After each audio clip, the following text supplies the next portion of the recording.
सब सुन रहल छी कलुआही सँ RMP स्टूडियो के शानदार प्रस्तुति।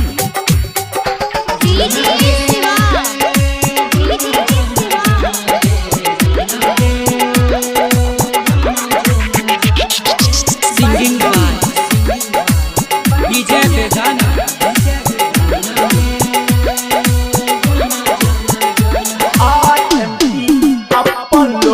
अपन ही हमरा संगे गलई छोरी गाजदारी, हमरा संगे गलई छोरी गाजदारी। जहर घोल के खिए बतारा कारी, जहर घोल के खिए बतारा कारी। हमरा संगे गलई छोरी गाजदारी, हमरा संगे गलई छोरी गाजदारी। जहर घोल के खिए बतारा कारी, जहर घोल के खिए बतारा कारी।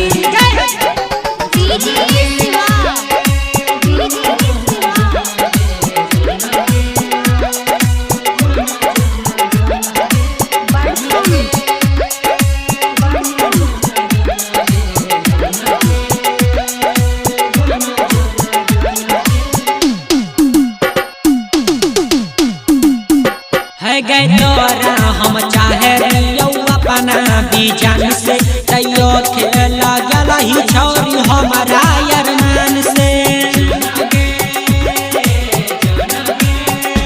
है गए तोरा हम चाहे रियो अपना बीजान से, तैयो खेल गल ही छोरी हमारा अरमान से।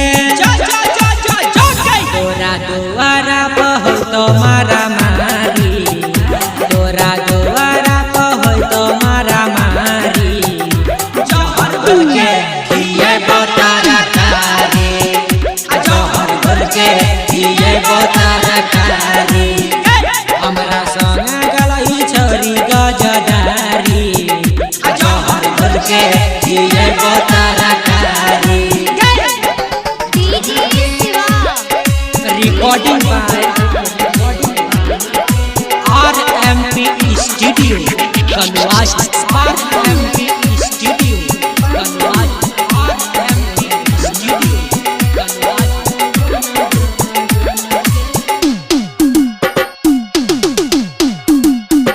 है गए तोरा चक्कर में तोरा भाई से पीट लियो, तैयो तोहर दागे पुरानी भेलिया।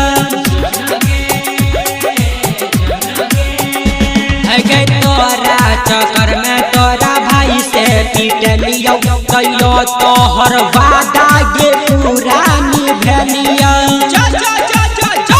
हमरा संगे गलई छोरी धोखाधारी, हमरा संगे गलई छोरी धोखाधारी।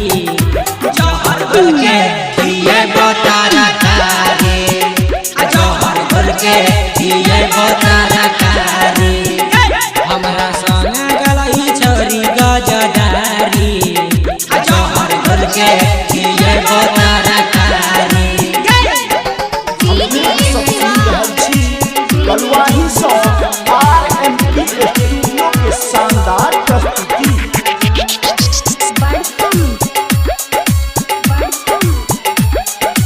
RMP अपन लोग अपन ही सिंगिंग बाय डीजे बेगाना।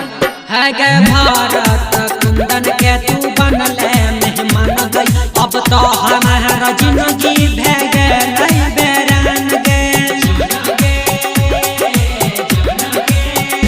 है गए भारत अजय के तू बनले मेहमान गई, अब तो हमारा जिंदगी भे गई बेरान गे। अब तो बेजय के तू कर दलही अनारे, अब तो बेजय के तू कर दलही अनारे। जहर घोल के खिए बतारा कारी, जहर घोल के खिए बतारा कारी। हमरा संगे गलई छोरी गाजदारी, जहर घोल के खिए बतारा कारी। RMP स्टूडियो के लाल बटन दबाकर सब्सक्राइब करी संग ही बेल आइकन के दबानाई नहीं बिसरी ताकि अपने सबक समक्ष नव प्रस्तुति अभित रहे।